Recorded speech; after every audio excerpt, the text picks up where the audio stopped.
We are the Gujarat Technological University. Since its inception over a decade ago, GTU has been empowering young and curating minds to realize their true potential. Over 4 lakh inspired students are enrolled with one of the premier academic universities in India. With more than 450 affiliated colleges in its fold operating across 5 zones of the state, GTU, the International Innovative University, your place to move forward. Hello students, I am Monica Chauhan from NG Patel Polytechnic College. In previous lecture, we discussed about inbuilt mathematical function. Now in this lecture, we are going to see inbuilt string manipulation functions or methods. In previously, we discussed that inbuilt functions are divided into 2 parts, mathematical functions as well as string manipulation methods or functions.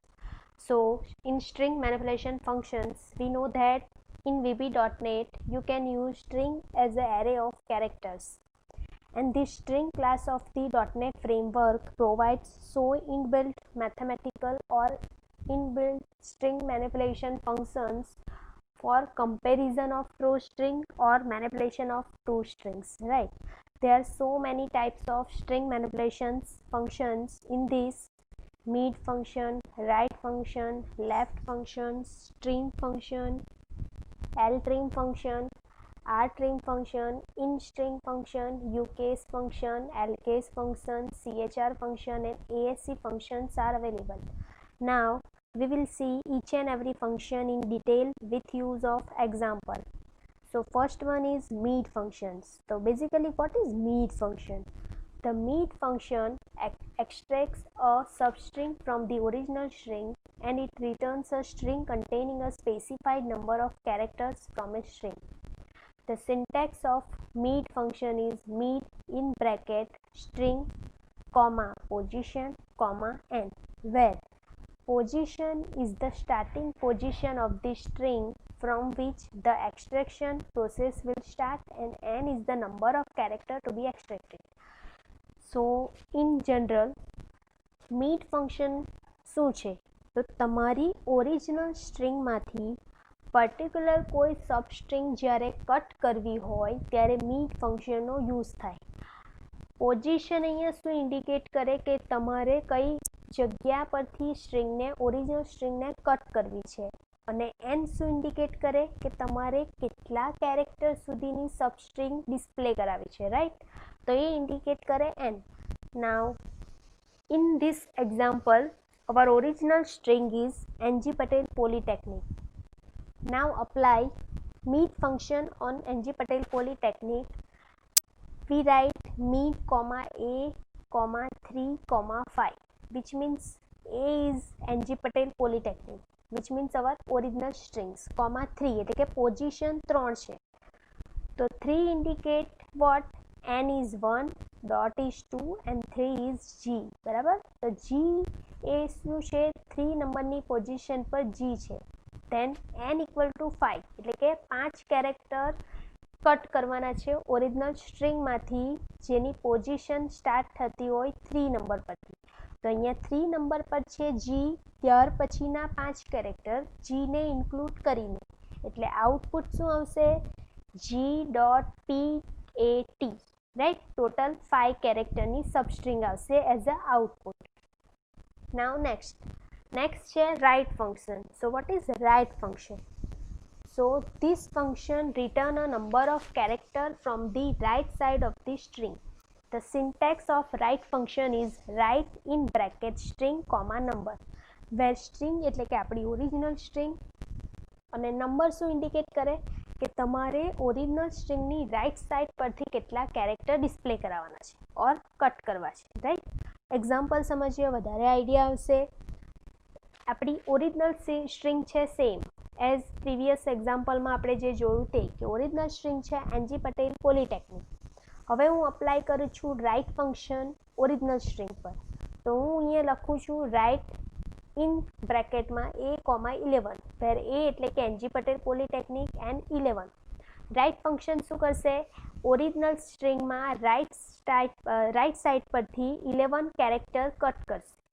તો 11 character કેટલા આવે છે, 1 2 3 4 5 6 7 8 9 10 ને 11, એટલે કે polytechnic word છે એ total extract કરીને એઝ અ આઉટપુટ આપણને આપશે. So our output will be polytechnic, right. Now next is left function. So basically left function શું કરશે, આપણી ઓરિજિનલ સ્ટ્રિંગમાંથી લેફ્ટ સાઇડના કેરેક્ટર એક્સટ્રેક્ટ કરીને આપશે. લેફ્ટ મીન્સ કે બિગનિંગ ઓફ ધી સ્ટ્રિંગ, બરાબર. એક્ઝામ્પલ સેમ સ્ટ્રિંગ છે ઓરિજિનલ એનજી પટેલ પોલિટેકનિક, એને આપણે અપ્લાય કરીએ છીએ લેફ્ટ ફંક્શન ઓન ઇટ. હું લખીશ લેફ્ટ ઇન બ્રેકેટ a, 11. તો સ્ટાર્ટિંગથી 11 જે કેરેક્ટર હશે એ મને એઝ અ આઉટપુટ આપશે. તો our output will be n.g.patel space p. Space પણ એક કેરેક્ટર ઇન્ડિકેટ કરે, એટલે કે એક વેલ્યુ એ ગણશે, right. Now next is trim function. એનું નામ જ ઇન્ડિકેટ કરે છે ટ્રીમ કરવાનું. તો ટ્રીમ ફંક્શન શું કરશે, લેફ્ટ અને રાઇટ બોથ સાઇડ પરથી સ્પેસ હશે એ રિમૂવ કરશે. એની સિન્ટેક્સ છે ટ્રીમ અને બ્રેકેટમાં ડબલ ક્વોટમાં સ્ટ્રિંગ, બરાબર. એક્ઝામ્પલ સમજીએ.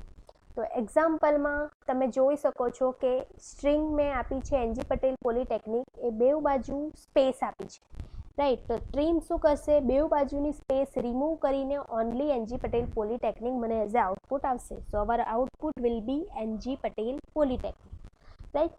નાઉ નેક્સ્ટ છે L trim function, which means left trim.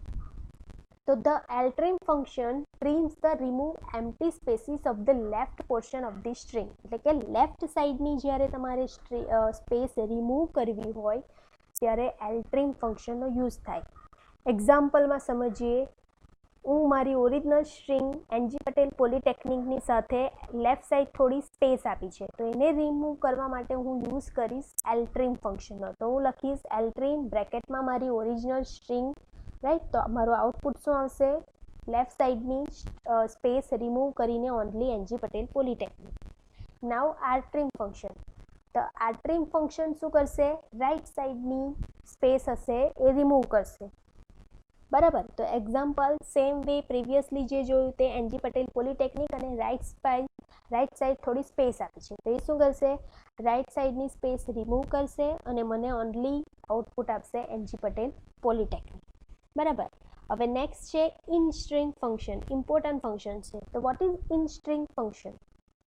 So basically this function searches one string into another string and returns the starting position of the first occurrence of a search. Syntax જોઈએ પછી સમજીએ કે શું છે basically. તો in string બ્રેકેટમાં n એટલે કે આપણી original string comma embedded string where n છે આપણું પોઝિશન કે તમારે સ્ટ્રિંગ કયા નંબર પરથી સ્ટાર્ટ કરવી છે, દેન અવર ઓરિજિનલ સ્ટ્રિંગ એન્ડ દેન કઈ સ્ટ્રિંગને તમારે સર્ચ કરવી છે, બરાબર. એટલે એને એમ્બેડેડ સ્ટ્રિંગ કહેવાય. એક્ઝામ્પલથી સમજીએ વધારે આઈડિયા આવશે. સો અહીંયા એક્ઝામ્પલમાં આપણી ઓરિજિનલ સ્ટ્રિંગ છે એનજી પટેલ પોલિટેકનિક. દેન હું ઇન સ્ટ્રિંગ શું કરું છું, મારે પટેલ સ્ટ્રિંગ સર્ચ કરવી છે કે કયા નંબર પર પટેલ સ્ટ્રિંગ આવે છે. તો આપણે સિન્ટેક્સમાં જોયું, પહેલું એન શું ઇન્ડિકેટ કરે કે તમારે તમારી ઓરિજિનલ સ્ટ્રિંગને કયા પોઝિશન પરથી સ્ટાર્ટ કરવી છે. તો હું અહીંયા 1 નંબર પરથી સ્ટાર્ટ કરું છું એટલે મેં અહીંયા આપ્યું છે 1, એટલે અહીંયા n છે તેની વેલ્યુ હશે, એની પોઝિશન હશે 1, રાઈટ. દેન સ્પેસ a એટલે કે આપણી ઓરિજિનલ સ્ટ્રિંગ અને મારે શું ફાઇન્ડ કરવું છે, પટેલ. તો search string basically in string function શું કરશે, મારી જે સર્ચિંગ સ્ટ્રિંગ હશે એની જે ફર્સ્ટ અકરન્સની જે પોઝિશન હશે એ એઝ અ આઉટપુટ આપશે. તો અહીંયા પટેલ કયા નંબરની પોઝિશન પર આવે છે, અહીંયા n ની પોઝિશન છે 1, ધેન ડોટ 2, g છે 3, ડોટ 4 એન્ડ p આવે છે 5 નંબર પર. એટલે મારું આઉટપુટ શું આવશે, 5. સો અવર આઉટપુટ વિલ બી 5, બરાબર. ધેન નેક્સ્ટ છે U case function. U case means upper case function. આપણા લોઅર કેસ સ્ટ્રિંગને અપર કેસમાં કન્વર્ટ કરવા માટે યુ કેસ ફંક્શનનો યુઝ થાય. હું એનજી પટેલ પોલિટેકનિક સ્મોલ વર્ડમાં આપું છું, એનું આઉટપુટ મને કેપિટલ લેટર્સમાં મળશે. એ યુઝ થશે યુ કેસ ફંક્શનથી, એના માટે યુઝ થશે U case function. Same way L case function. તો એ શું કરશે, કેપિટલ લેટર્સને સ્મોલરમાં કન્વર્ટ કરવાનું કામ કરશે એલ કેસ ફંક્શન. હું એનજી પટેલ પોલિટેકનિક કેપિટલ લેટર્સમાં આપું છું, એને કન્વર્ટ કરશે સ્મોલ લેટર્સમાં NG Patel polytechnic, right. Now next છે CHR function, which means character functions. Character ફંક્શન્સનો યુઝ શું થાય? જ્યારે તમારી ASCII કોડને કેરેક્ટરમાં કન્વર્ટ કરવું હોય ત્યારે કેરેક્ટર ફંક્શનનો યુઝ થાય. એની સિન્ટેક્સ છે CHR બ્રેકેટમાં કેરેક્ટર કોડ, એટલે કે આપણી ASCII વેલ્યુ, બરાબર.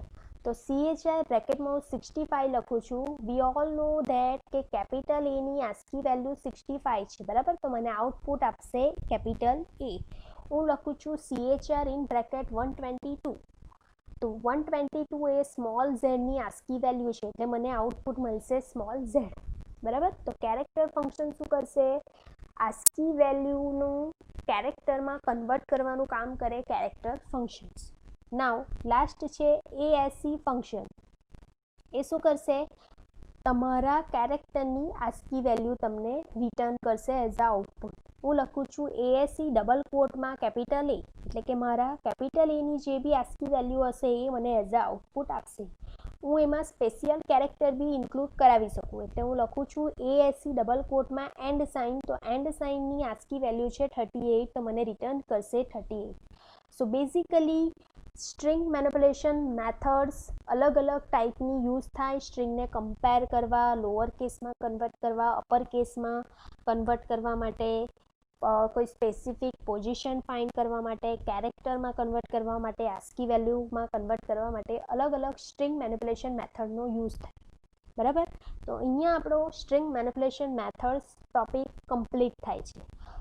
If you have any query, then contact me on my Gmail account anytime.